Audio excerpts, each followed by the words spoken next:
Hello pilots, and welcome to another edition of Sporty's Product Pirate Videos. My name is Doug, and we're on location in beautiful Alaska to talk about our latest addition to the Flight Gear line, the Flight Gear AeroTool.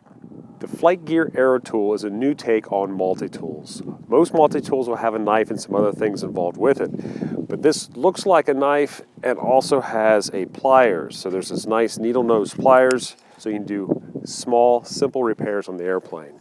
It has a screwdriver as well as bottle opener and some other very handy, simple tools. But the other neat aspect of this AeroTool is this case includes all these bits. So using this adapter, I can have a flathead screwdriver, Phillips screwdriver with multiple sizes, and even some hex style ends here. So I can do simple repairs when I'm out in the bush. The AeroTool's knife is the best of both worlds. You have a smooth knife part as well as a serrated part. So for cutting cordage like ropes, this is perfect. The AeroTool's knife has a locking mechanism on it to keep it open and folds shut for easy storage. It includes this nice molded case and fits in a flight bag or a side pocket really easily. You can find the AeroTool online at sportys.com.